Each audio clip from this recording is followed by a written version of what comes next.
자, 오늘 말씀의 제목은 하나님이 인도하시는 인생입니다. 한번 따라 하시겠습니다. 하나님이 인도하시는 인생. 아멘. 자, 오늘 말씀은 하나님이 인도하시는 인생인데요. 여러분 최소한 50명에서 뭐 많게는 100명 이상 정확하게 숫자로 규정하지는 않는 것 같지만 그래도 어느 정도의 규모가 있는 악기, 이 악기가 조화를 이루면서 연주하는 것을 그런 형태를 뭐라고 하죠? 우리가 보통 오케스트라라고 합니다. 여러분 이 오케스트라를 이끄는 사람을 뭐라고 하죠? 지휘자라고 합니다. 이 지휘자 중에 어느 정도 레벨이 최고의 레벨 반열에 오른 사람을 또 다른 말로 뭐라고 하죠? 마에스트로라고. 왜 이렇게 똑똑하세요? 대답을 척척 하시네요. 네. 여러분 마에스트로라는 그런 단어가 있습니다. 그렇죠?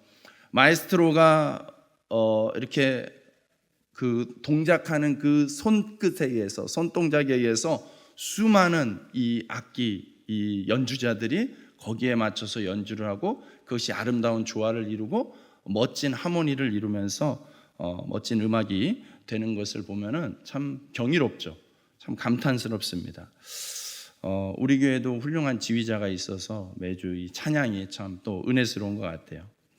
우리에게 알려진 유명한 마에스트로, 이렇게 세계적으로 알려진 유명한 마에스트로, 여러분 또 기억나는 분들도 있을 텐데 토스카니니라는 지휘자가 있습니다. 번스타인이라는 지휘자가 있습니다. 카라얀이라는 사람도 있습니다.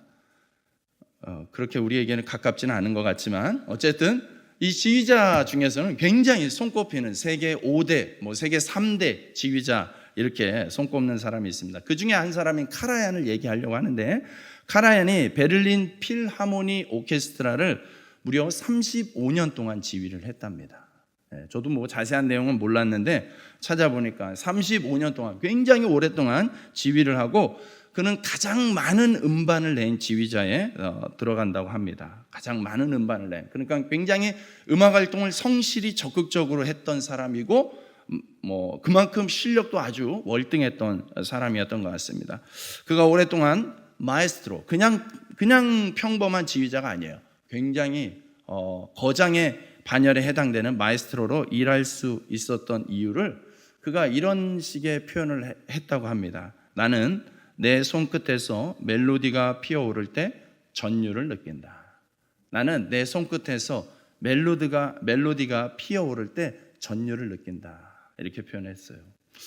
우리는 보통은 다들 지휘를 안 하니까 이게 조금 와닿지 않을 수도 있는데 저도 음악하고는 조금 거리가 있는 사람이에요. 음악을 좀 워낙에 좀 잘 못합니다. 그런데 제가 그 말이 좀 이렇게 와닿는 장면을 목격한 적이 있어요. 우리나라 오디션 프로그램이 참 많잖아요. 그 중에 제가 좋아했던 프로그램 중에 하나가 뭐냐면 팬텀싱어예요. 팬텀싱어 아세요? 예, 팬텀싱어는 일반 그냥 대중가요보다는 조금 더 이제 전문적인 뮤지컬이나 성악 가수들 이런 출신들이 이제 참여하게 되는 그 프로그램이었습니다. 그 중에 이제 대표적인 심사위원 중에 하나가 김문정 씨라는 심사위원이 있었습니다. 제가 알기로는 이분도 굉장히 좋은 훌륭한 크리스찬이라고 알고 있는데 음악 감독으로 많이 알려져 있어요. 아마 그래서 뮤지컬 같은 작품들을 또 많이 했던 사람이었던 것 같습니다. 그런데 거기 이제 그 오디션 프로에 어떤 사람이 이제 참가를 했어요. 노래는 굉장히 잘해요. 노래의 실력은 굉장히 뛰어나요. 근데 뭔가 그날따라 반주하고 전혀 맞지가 않는 거예요. 그러니까 이분이 굉장히 실력이 있는 분인데 이 김문정이라는 감독이 지휘자가 보더니만 노래를 끊더니만 미안하지만 지금 하나도 맞지 않는다. 그러니 미안한데 내가 지금 손끝으로 지휘를 할 테니 내 손끝을 따라서 한번 노래를 다시 불러보렴. 그렇게 하고 다시 기회를 줍니다. 그러면서 노래를 하는데 앞에서 불렀던 거랑 너무 다른 거예요. 무슨 연습할 시간을 준 것도 아니고 뭘 새로 세팅한 게 아니에요. 똑같은 사람, 똑같은 악기, 똑같은 연주자였거든요. 근데 각각 따로 놀았던 그 장면을 그 사람의 손동작 하나가 추가됨으로 인하여서 완벽한 조화를 이루고 심사위원들이 다 박수를 쳤습니다.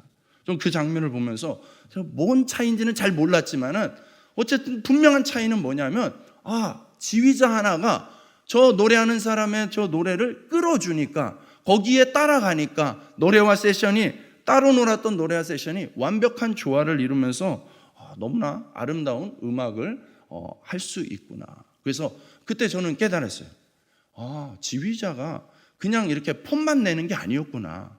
그냥 손가락 춤추는 게 아니었구나. 정말 그 사람의 어떤 지휘에 따라서 이 사람들의 다양한 각양각색의 이 소리들이 하모니를, 아름다운 조화를 이루면서 멋진 작품이, 음악이 만들어지는 거구나라는 걸 깨달았던 적이 있습니다. 여러분, 한 번씩 성경을 읽다 보면은요, 마치 하나님은 우리의 마에스트로 같은 분 같아요. 하나님이 우리의 인생을 마치 지휘해 주는 것 같아요. 그리고 하나님의 백성들은요, 하나님이 인도하는 그 손끝을 바라보고 그걸 따라가다 보면은 멋진 인생, 아름다운 인생이 되어지는 것을 성경 속에서 많이 볼 때가 있습니다. 하나님의 백성들이 하나님의 손끝을 주목하며 살아갈 때에 하나님이 원하시는 대로 각자에게 주어진 재능, 달란트를 가지고 아름다운 삶을 연주해 나가도록 하나님이 그렇게 우리를 인도해 가신다는 것이죠. 여러분, 놀라운 사실이에요. 우리 각자는 너무나 각자의 모습 그대로 귀하고 아름답습니다. 각자에게 주신 달란트가 저마다 다 달라요.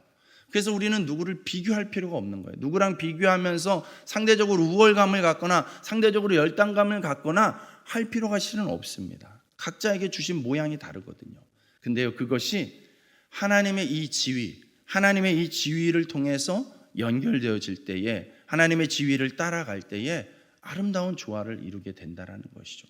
하나님이 우리를 막 기계를 작동하듯이, 로봇을 작동하듯이 그렇게 한다는 뜻이 아니에요. 우리 고유의 각자의 인격, 각자의 달란트를 충분히 존중하면서 그것을 있는 그대로 살리면서 그것이 하나님의 손길을 만났을 때 훨씬 더 아름답게, 훨씬 더 풍성하게 작동하게 되어진다라는 것이죠. 오늘 저와 여러분들의 삶 가운데 이런 마에스트로 되시는 하나님의 손길을 경험하는 은혜가 있기를 주님의 이름으로 축복합니다. 여러분, 하나님께서 우리 인생을 어떻게 아름답게 연주해 나가시는지 오늘 본문 가운데 그 장면을 좀 힌트로 찾아볼 수가 있습니다. 우리 9장인데 15절 16절 말씀 한 번 더 같이 읽어보도록 하겠습니다. 시작.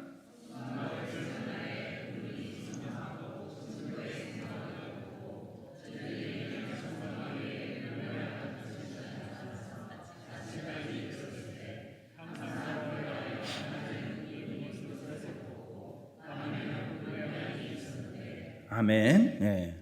무슨 장면인지 대충 여러분들 그림이 그려지시죠? 성경을 읽을 때 어떤 본문에 따라 좀 다를 수 있지만은 이런 내러티브, 이야기, 사건적인, 역사적인 내용들을 다룰 때는 여러분들이 한번 그 장면을 떠올려 보시면 좋을 것 같아요. 이스라엘이 이제 출애굽을 했습니다. 애굽으로부터 탈출을 해서 이제 광야길에 접어들었습니다. 광야길에 접어든 지 3개월 만에 시내산 아래에 머무르게 됩니다. 그리고 시내산에서 대략 1년 정도의 시간을 또 머무르게 됩니다. 시내산 아래에 머문 지 9개월이 될 때에 하나님의 명령을 따라서 이스라엘 백성들이 성막이라는 것을 세우게 됩니다. 성막을 세우면서 이스라엘의 조직이 이제 정비가 됩니다. 그래서 성막을 가운데다 두고 이스라엘이 총 몇 지파죠? 12지파예요. 그래서 동서남북 해가지고 각 방위마다 3개의 지파씩 배치를 하게 하는 것이죠. 그래서 여러분 그림을 그려보시죠. 가운데에 성막을 중심으로 한 이 성막이 가운데 위치하게 되고 동서남북 사방으로 해가지고 3개의 지파가 딱 자리를 잡고 진을 치고 있는 거예요. 머무를 때는 그렇게 머무르게 되는 것이죠. 여러분 그 장면 속에서 한 가운데 있는 이 성막의 모습을 한번 떠올려 보세요. 하나님은요 이스라엘 백성들, 출애굽하는 이스라엘 백성들과 함께 하고자 할 때에 이 성막 가운데 임재하셨습니다. 성막 가장 그 핵심 가운데 공간에는 지성소, 성소와 지성소로 나뉘는데 지성소라는 아주 은밀한 공간이 세워져 있고 지성소 안에 언약궤가 놓여져 있습니다. 사람들이 어깨에 짊어지고 가는 상자처럼 생긴 이 언약궤가 있습니다. 그 언약궤는 뚜껑이 덮어져 있어요. 그 뚜껑에 문양이 새겨져 있어요. 구룹, 천사의 모양으로 한 두 천사가 서로를 마주보면서 날개를 펼치고 그 궤를 이제 덮고 있는 그런 모양새죠. 그 날개와 날개 끝이 닿는 그 지점을 성경에서 시은소, 속죄소라고 이름합니다. 하나님의 임재는 정확히 그 위치에 하나님의 임재가 임하였다라고 성경이 기록하고 있습니다. 네. 우리가 한참 구약 성경을 읽을 때 이것을 우리 또 그림으로 보았기 때문에 여러분들이 또 이렇게 기억을 떠올리기 어렵지 않을 거예요. 하나님의 보호자, 하나님의 임재가 그곳 가운데 있었던 것이죠. 여러분, 이 하나님의 임재가 이곳 성막 가운데 나타나기 이전에, 성막이 만들어지기 이전에 하나님의 임재는 어디에 나타났을까요? 시내산 위에 있었습니다. 그래서 모세가 시내산에 올라가서 하나님을 대면하여 보는 아주 놀라운 일들을 경험하게 되는 것이죠. 모세가 십계명을 받으러 하나님이 임재해 계시는 시내산 위에 올라가서 지냈던 적이 있죠. 그때 시내산은요 아주 짙은 구름, 빽빽한 구름으로 둘러싸여져 있어요. 그래서 밑에서 사람들이 저 산 위를 바라볼 때 무슨 일이 일어나는지를 모르는 거예요. 때로는 막 이렇게 천둥 번개 소리가 막 이렇게 들리면서 무시무시한 장면들이 연출도 되기도 하고, 그래서 함부로 그 산에 가까이 할 수가 없었던 것이죠. 그런데 모세는 그곳에서 하나님의 임재를 경험하면서 하나님과 함께 이제 지냈던 시간들이 있습니다. 그리고 그 후에 성막이 지어지자 그 시내산을 덮고 있었던 그 구름이 성막 위로 이동을 했다라고 기록을 하고 있는 것이죠.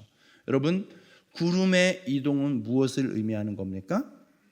하나님의 임재의 이동을 의미하는 거예요. 하나님의 임재가 전에는 시내산 위라는 그 공간 속에 있었다면 이제는 어디로 옮겨진 거예요? 성소로, 만들어진 성막, 성소로 옮겨졌다라는 것을 의미합니다. 그 차이를, 그 이동의 변화를 성경은 뭘로 이렇게 표현을 하냐면 구름이라고 표현해요. 구름이 이동한 거예요. 자, 이 구름은 출애굽기 13장 21절 22절에 나오는 구름 기둥, 불 기둥과 같은 것이에요. 한번 같이 읽어보겠습니다. 시작.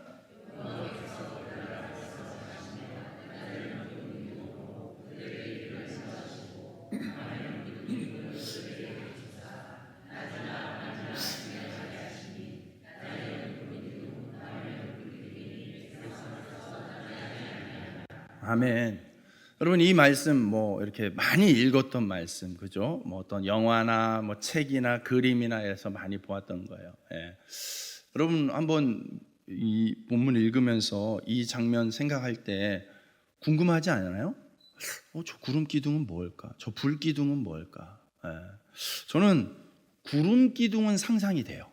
뭔가 구름 기둥은 그냥 있을 것 같잖아요. 지금도 우리가 가끔 구름 모양을 보면 저렇게 구름 기둥이 만들어지면은 이스라엘 진영이 저 길게 펼쳐져 있어도 다 그늘로 충분히 가릴 수 있겠구나라는 것이 상상이 좀 되죠. 불기둥은 뭘까요? 불기둥은 저도 잘 모르겠더라고요. 저도 잘 모르겠습니다. 어쨌든 뭡니까? 구름 기둥이 됐든 불 기둥이 됐든 굉장히 신비한 현상입니다. 보통의 자연 현상이 아니에요. 일반적 자연 현상이 아니에요. 다른 것들과 구분되기 때문에 뭔가 특징적인 것이죠. 무엇보다 중요한 것은 하나님께서 이스라엘 백성들 가운데 임재하셨다라는 분명한 표시가 되는 거예요. 그 구름 기둥과 불 기둥이 분명한 표시가 돼요. 일반적이지 않으니까요.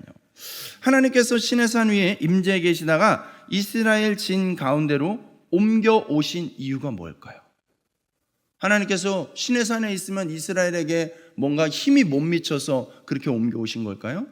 아니죠. 하나님은 예나 지금이나 여전히 무소부재하시는 분이에요. 어디에나 계시는 분이죠.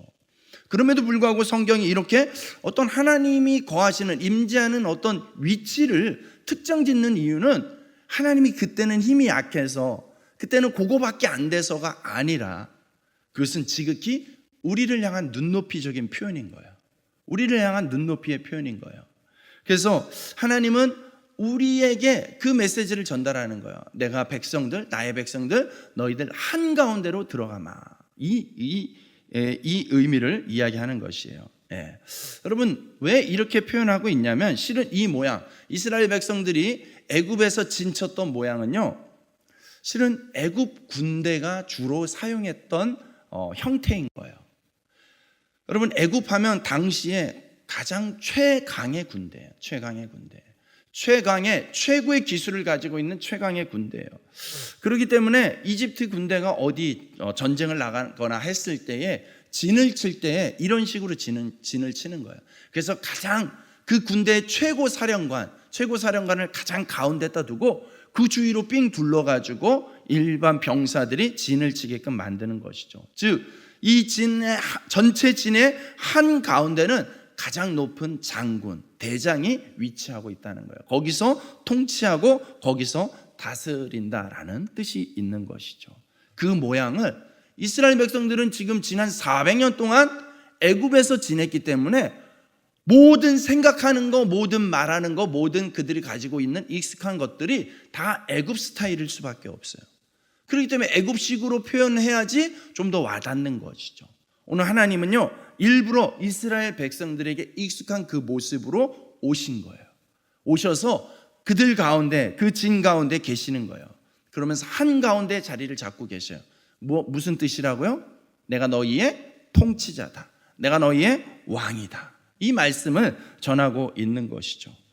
하나님은 이스라엘 진 전체의 왕이고, 오늘 지휘자로서, 마에스트로로서 이스라엘 한가운데서 임재하고 계시는 것이죠. 이스라엘이 세상의 다른 민족들과 다르게 하나님의 거룩한 백성일 수 있는 이유는 하나님이, 거룩한 왕이신 하나님이 그들의 왕이 되어 주셨기 때문인 줄로 믿습니다.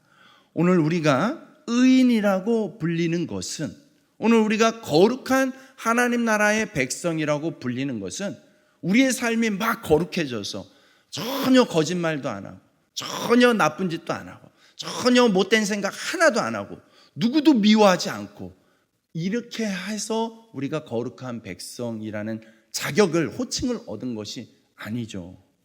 여러분, 오늘도 살면서 얼마나 못된 생각 많이 했습니까? 여러분들은 참 천사처럼 사셨는지 모르겠지만, 저는 제가 원튼 원치 않든 기분이 나빴다가 좋았다가 오락가락하고, 누가 좋았다가 누가 싫었다가 이러고, 누굴 욕했다가 칭찬했다가 이러고 그러죠. 하루를 살아가면서도 수없이 우리는 이런 것들을 하게 돼요. 그렇기 때문에 내 삶의 어떤 행동, 내 삶의 방식, 이런 것으로는 저는 절대로 거룩한 백성일 수 없어요. 저는 절대로 의인일 수가 없어요. 제 모습 가지고는. 그러나 저는 제가 의인인 줄로 믿습니다. 저는 제가 거룩한 백성인 줄로 믿습니다. 왜냐하면 하나님이 나에게 그런 은혜를 주셨기 때문이죠. 예수 그리스도로 옷 입었기 때문이죠. 그래서 나는 의인이구나 생각하고 그 정체성을 붙잡고 그 은혜를 붙잡고 오늘도 살아가게 되는 것이죠. 그 정체성이 있기에 죄가 유혹해 온다 하더라도 그것을 좀 끊어낼 수 있는, 물리칠 수 있는 능력이, 그 권세가 나에게 주어져 있는 줄로 믿습니다. 여러분, 오늘 마찬가지예요. 그런 모습이에요. 이스라엘 백성들이 갑자기 훌륭해져서, 갑자기 막 고귀해져서, 갑자기 거룩해져서가 아니라 그들이 거룩한 백성이 되는 이유, 하나님 나라의 백성이 되는 이유는 하나님이 그들의 왕이 되어주셨기 때문입니다. 왕으로 임하셔서 그들의 광야 행진 전체를 진두지휘하시는 하나님의 손끝을 주목하고 있기 때문에 그 손끝을 주목하며 승리의 함성을, 승리의 노래를 부르게 될 자들이 바로 하나님의 백성 이스라엘인 줄로 믿습니다. 이 시대에 하나님의 백성들로 부름받은 우리 역시 동일하다는 것이죠. 죄악된 본성을 가진 우리가 하나님의 백성으로, 자녀로 이 땅을 살아갈 수 있는 것은 성막의 지성소에 임재하셨던 하나님의 충만한 영이 우리의 마음을 보좌 삼아서 우리 가운데 하나님이 거하시기 때문인 줄로 믿습니다.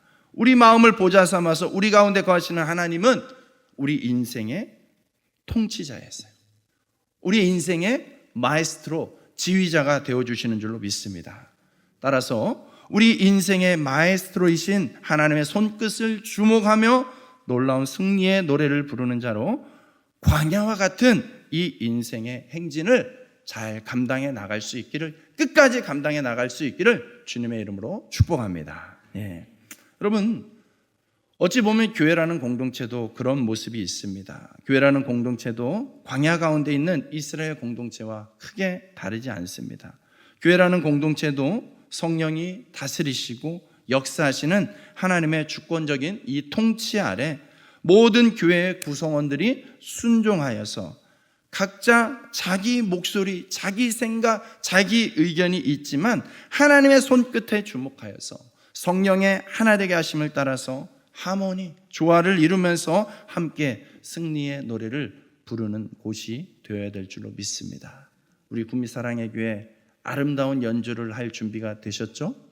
하나님이 지휘하시면서 그 지휘를 따라서 그 연주를 따라 부르며 나아갈 때에 우리를 통하여서 아름다운 노래가, 아름다운 찬양이, 그 찬양이 치유하는 역사가, 그 찬양이 회복시키는 역사가, 그 찬양이 위로하는 역사가 나타날 줄로 믿습니다.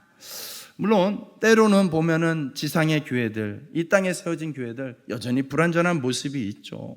흠이 많습니다. 부족함이 많습니다. 하지만 지상의 교회들은 우리가 가야 할 본향, 우리가 가야 할 본향인 하늘나라의 공동체를 미리 맛보는 곳, 미리 훈련하는 곳이 되어야 될 줄로 믿습니다.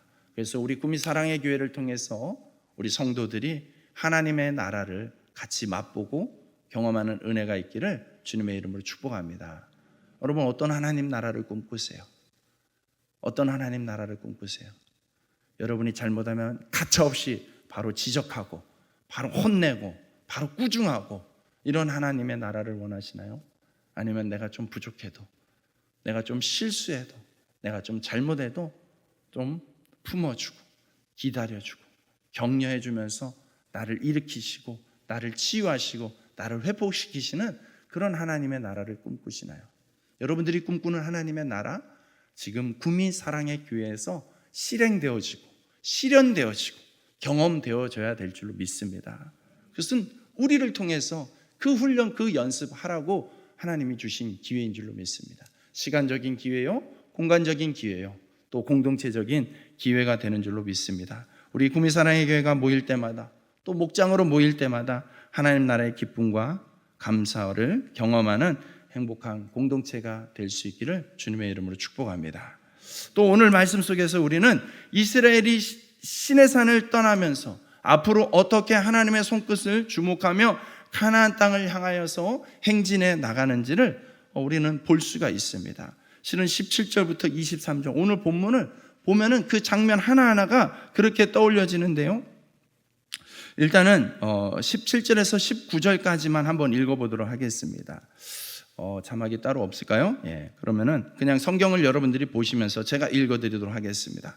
구름이 성막에서 떠오르는 때에는 이스라엘 자손이 곧 행진하였고, 구름이 머무는 곳에 이스라엘 자손이 진을 쳤으니, 이스라엘 자손이 여호와의 명령을 따라 행진하였고 여호와의 명령을 따라 진을 쳤으며, 구름이 성막 위에 머무는 동안에는 그들이 진영에 머물렀고, 구름이 성막 위에 머무는 날이 오래일 때에는 이스라엘 자손이 하나님의 명령을 지켜 행진하지 아니하였으며. 아멘. 그 뒤에 쭉 그런 내용이에요. 그렇죠? 이스라엘 백성들이 광야에서 살아남는 비결, 원칙은 복잡하지가 않다라는 거예요. 원칙은 지극히 간단하다는 거예요. 여러분, 진리는 복잡한 것이 아닙니다. 진리는 지극히 간단한 것이에요. 명쾌한 것이에요.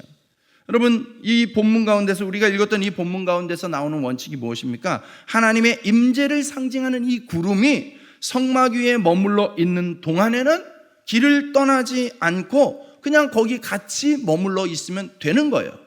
구름을 보고, 구름의 움직임을 보고 머물러 있으면 그냥 같이 멈춰져 있는 거예요. 그러나 성막 위에 구름이 떠오르면은 바로 짐을 꾸려야 돼요. 그리고 길을 떠나야 돼요. 뭐 어떤 이유, 어떤 상황 필요 없어요. 화장실이 급해도 무조건 짐을 싸야 되는 거예요. 무조건 따라가야 되는 거예요. 밥을 먹었든 안 먹었든 그렇게 따라가는 거예요. 너무나 쉽죠. 원칙은 너무나 간단한 것입니다. 원칙은 간단한데 여러분 현실 속에서는 그렇게 쉽지만은 않죠. 때로는 어떤 지점에 가면은 내가 머물러 있고 싶지 않은 곳도 있단 말이에요. 불편한 곳도 있단 말이에요. 광야, 그늘이 하나도 없는 햇빛이 뜨겁게 내리쬐는 그런 곳이라면, 광야 한복판이라면요, 더 이상 여기 한 시간이라도 더 머물고 싶지 않은 그런 상황이 느껴질 때가 있습니다. 그런데도 불구하고 어떻습니까? 구름이 성막 위에 머물러 있으면 그곳이 며칠이든 몇 주든 몇 년이든 그곳에 머물러 있어야 되는 거예요. 그게 원칙이에요. 그리고 또 어떤 곳은요, 너무 살기 좋아요. 광야라고 다 살기 막 불편하고 그러진 않아요. 광야도 오아시스가 있는 곳도 있고요, 그늘진 곳도 있습니다. 더 오래 머물고 싶은 오아시스 같은 곳에서 구름이 떠오르면 몇 시간만이라도 여기 온 지 이제 얼마 안 됐는데 겨우 물을 한 모금 먹었는데, 근데 또 짐을 싸야 되는 거예요. 이동해야 되는 것이죠. 여러분, 원칙은 간단하고 쉬운 것 같지만 실제로는 참 이렇게 어려울 때도 있는 것이죠. 여러분, 더구나 백성들의 숫자가 얼마입니까? 20세 이상의 남자만 60만이니까 여자, 아이들, 노인들 합하면 좋게 200만 정도 된다라고, 200만 이상 된다라고 그렇게 추정을 하죠. 200만 명이면은 여러분 어마어마한 숫자죠. 대구와 구미 인구를 다 합친 숫자죠. 그런 큰 무리입니다. 여러분, 또한 이 몸만 움직이는 게 아니잖아요. 지금 무슨 피크닉 온 게 아니잖아요. 소풍 온 게 아니란 말이에요. 여러분, 오늘날도 이 텐트 이렇게 치는 게 쉽지 않잖아요. 그죠? 저는 그런 거 되게 귀찮아하거든요.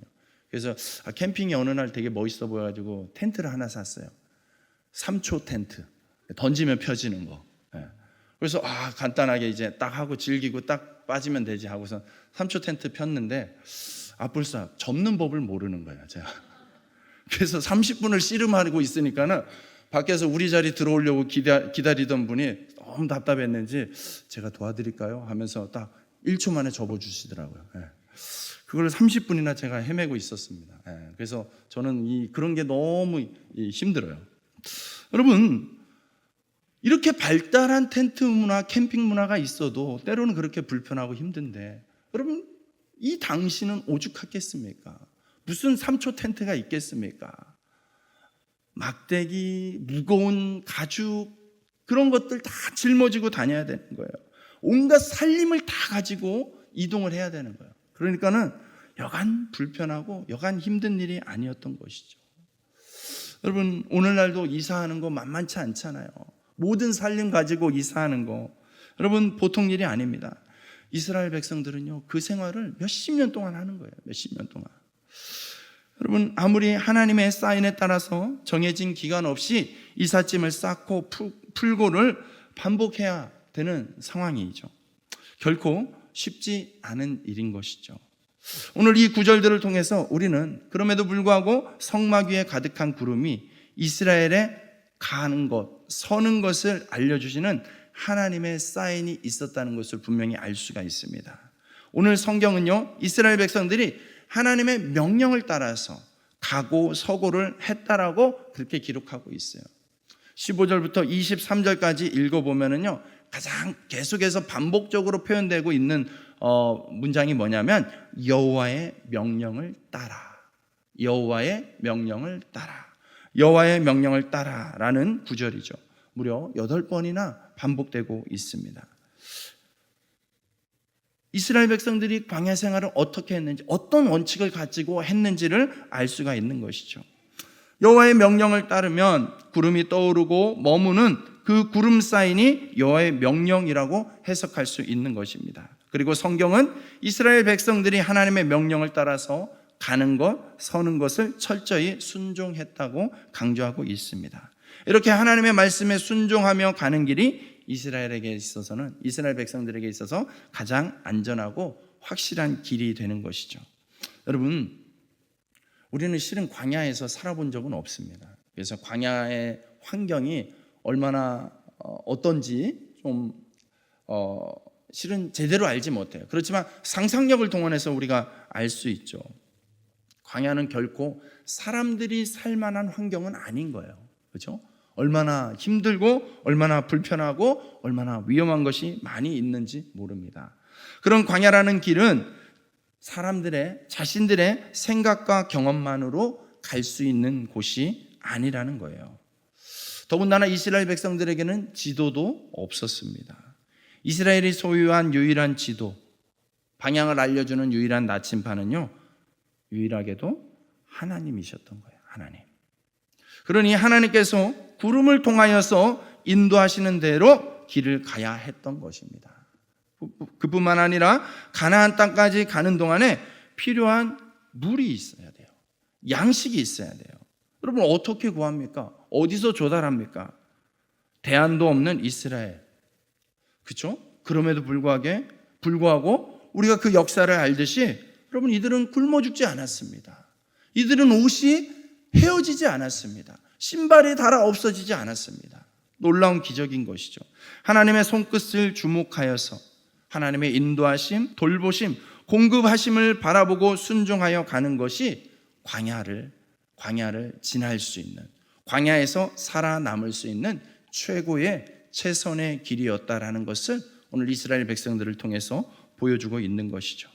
오늘 본문 속의 이스라엘 백성들은 자기들의 미래를 그들 자신이 주관하려고 애쓰지 않았습니다. 그들은 하나님의 뜻과 계획에 그들의 삶을 전적으로 맡기고 있는 것이죠. 그들은 스스로 목표를 정하지 않았습니다. 오직 하나님의 음성을 듣고 그분의 인도하심을 따랐습니다. 하나님이 움직이면 그들도 따라 이동하고 하나님이 멈추시면 그들도 따라서 그곳에 머물렀던 것입니다. 사랑하는 여러분, 우리의 인생 광야와 같은 인생이다라고 표현할 때가 있습니다. 광야와 같은 우리의 인생의 길도 이스라엘이 경험했던 이 광야의 환경과 크게 다르지 않습니다. 광야와 같은 우리 인생의 길도 우리 경험, 우리 지식, 우리 능력만으로는 걸어낼 수가 없습니다. 우리에게 하나님의 말씀 외에 인생의 길을 안전하게 평안하게 갈 수 있는 인생의 다른 지도나 나침판이 없다라는 거예요. 사랑하는 여러분, 이것을 인정할 수 있기를 축복합니다. 이 부분을 인정하지 않으면 자꾸만 내가 가지고 있는 나침판을 쓰려고 해요. 내가 가지고 있는 지도를 쓰려고 해요. 근데 안타깝게도 그 지도는 정확하지가 않아요. 오히려 지도가 없는 게 나을 수도 있어요.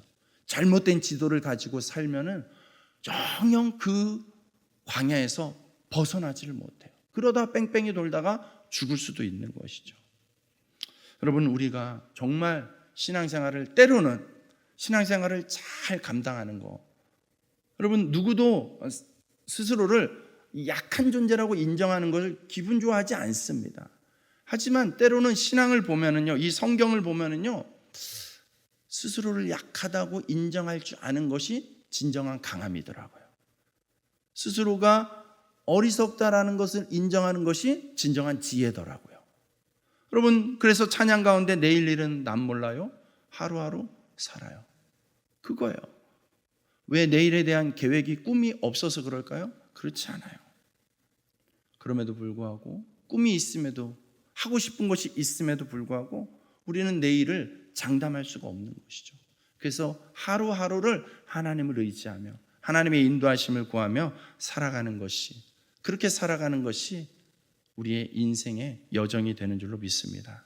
광야와 같은 이 인생의 길을 가는 가장 지혜롭고 안전한 방법은 하나님의 말씀을 따라가는 것임을 우리가 오늘 잊지 않고 마음속에 새길 수 있기를 주님의 이름으로 축복합니다.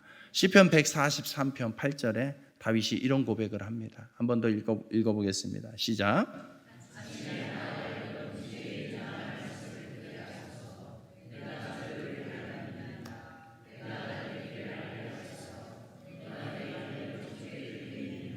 아멘. 네. 오늘 다윗의 고백이 오늘 저와 여러분들의 고백이 되기를 축복합니다. 말씀을 듣게 하소서. 그 말씀을 의지하여서 내가 다닐 길이 인도함 받기를 원합니다. 여러분, 백화점 왕이라고 불리는 사람이 있습니다. 미국의 최신부 장관을 지냈던 손님은 왕이다 라는 말을 최초로 쓴 사람이라고 합니다. 존 워너메이커라는 인물이 있습니다. 아주 신실한 크리스찬으로 기독교 서적으로도 전기물로도 소개된 적이 있습니다. 존 워너메이커라는 사람이요, 이렇게 고백을 합니다. 저는 오늘까지 살아오면서 여러 가지 것에 투자하면서 큰 이윤을 남겼습니다. 그러나 제가 투자했던 가장 위대한 투자는 12살 때에 $2.50를 주고 이 가죽 성경을 산 것입니다. 왜냐하면 이 낡은 성경으로 인해서 제 자신의 모든 삶이 변하였고 이 성경이 현재의 저를 만들었기 때문입니다. 그런 고백을 하더라고요. 멋진 고백인 것 같습니다. 그 사람의 고백으로 끝나는 것이 아니라 오늘 저와 여러분들의 고백되기를 축복합니다. 또 한 분을 소개하자면 우리 목사님들은 다 알고 있는데 찰스 스펄전이라는 굉장히 유명한 목사님이 계십니다. 유명한 설교자였어요. 설교의 황태자라는 그런 별명을 가지고 있는 아주 훌륭한 분인데, 그분도 그런 비슷한 표현을 합니다.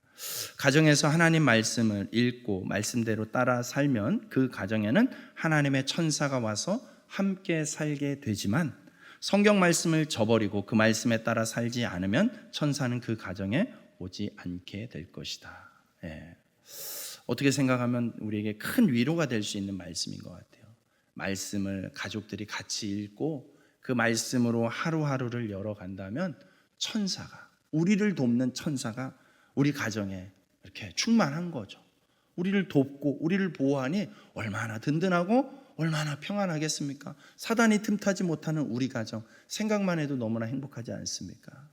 그 비결은 다른 것이 아니라 성경 말씀을 읽고 말씀대로 따라 사는 것에 있다라고 그 훌륭한 목사님, 스펄전 목사님이 그런 이야기를 했습니다.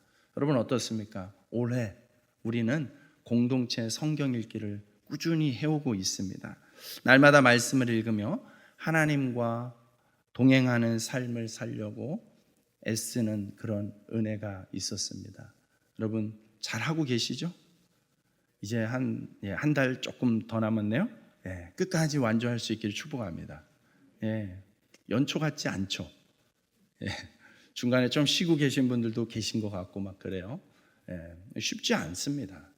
1년 365일 우리가 한결 같을 수 있다면 우리 벌써 지금보다 훨씬 더 훌륭해졌을 거예요. 쉽지가 않습니다. 저도 뭔가를 이렇게 꾸준히 1년 365일 하루도 빼놓지 않고 한다? 저도 제 생에서 이런 일은 거의 잘 없었던 것 같아요. 근데 정말 이 담임 목사 자리가 위험한 자리이긴 해요. 빼놓지 않고 이렇게 할 수 있다는 것이 얼마나 큰 은혜인지 몰라요. 때로는 힘들죠. 때로는 피곤하기도 하고 우선순위에 밀리기도 하고 또 불가피한 상황도 생기고 그렇습니다. 그럼에도 불구하고 여러분들이 다시 붙잡으려고 나름대로 얼마나 애쓰는 거겠습니까? 얼마나 몸부림치고 있는 거겠습니까? 저는 그것이 앞에서도 이야기했던 여러분 너무나 귀한 신앙의 흔적이 된다고 생각을 해요. 왜 우리가 흔히 그런 말 하잖아요. 영광의 상처야. 영광의 상처야. 저는 그 몸부림이 여러분들 신앙의 영광의 상처가 될 거라고 분명히 믿습니다. 그 상처, 그 몸부림에 그 애쓰고 그 씨름했던 그 과정, 비록 좀 못한 날도 있어요. 하지만 그거에 연연하지 않고 막 하려고 몸부림쳤던, 다시 시작하려고 애썼던 그것이 여러분, 그 몸부림이, 그 씨름이 여러분 신앙을 한 단계 이미 업그레이드 시켜준 줄로 믿습니다. 여러분 오늘 광야를 행진하는 이스라엘은 하나님과 동행하고 있는 것이 분명하죠. 그들의 동행 방식은 하나님의 명령을 따라서라고 기록을 하고 있습니다. 하나님의 말씀을 따라가고 있다는 것입니다. 그것이 바로 하나님께서 원하시는 동행의 방식이 되는 줄로 믿습니다. 여러분 하나님께서 왜 말씀을 따라 걷는 동행의 방식을 원하십니까? 말씀을 따라 걷는 동행이야말로 하나님께서 우리의 왕이심을 인정하는 것입니다. 그것이야말로 하나님께서 우리 인생의 마에스트로, 지휘자가 되시는 것을 인정하는 것이 되는 줄로 믿습니다. 여러분 이스라엘은 성막에 임재하신 하나님을 왕으로 모시고 하나님의 말씀을 따라 전적으로 순종하는 길을 시작합니다. 그리고 우리가 잘 알다시피 모든 백성이 끝까지 성공하지는 못했어요. 중간에 낙오자도 분명히 있었습니다. 하지만 그 실패한 모습 그대로 성경이 기록하고 있는 또 하나의 이유가 뭘까요? 이것을 잃어버리면, 하나님의 말씀을 붙잡고 하나님과 동행하는 삶을 잃어버리면 그대로 광야에서 생을 마감하는 그런 인생이 될 수 있다. 그런 비참한 인생이 될 수 있다라는 것을 또한 우리에게 교훈으로 남겨주고 있는 것이기도 합니다. 그러나 말씀을, 약속을 붙잡고 끝까지 살아가는 자들은 반드시 약속대로 가나안 땅에 들어가게 된다라는 것을 또한 우리에게 보여주고 있는 것이죠. 그래서 성공의 모습, 실패의 모습 있는 그대로 성경이 다 기록하고 있는 것이죠. 사랑하는 여러분, 우리의 인생이 성공하기를 원하십니까? 실패하기를 원하십니까? 성공하기를 축복합니다. 성공하기 원한다면 이 약속, 이 말씀을 붙잡고 여러분 몸부림치시고, 조금 놓친 것 같고 좀 잃어버린 것 같아도 어떻습니까? 다시 시작하면 됩니다. 기회를 주신 거잖아요. 오늘 내가 호흡하고 오늘 내가 살아가고 오늘 특별히 이런 메시지를 들을 수 있게 한다는 것 자체가 하나님이 우리에게 다시금 부르시고 다시금 기회를 주고 계시는 것인 줄로 믿습니다. 그러니 못한 것에 연연하지 말고 지금 할 수 있는 것에 결단하시고 씨름하시고 다시 도전하고 다시 시작함으로 끝까지 성공하는, 신앙의 성공을 이루는, 천국에 도달하는 성공을 이루는 저와 여러분들의 삶이 되기를 주님의 이름으로 축복합니다.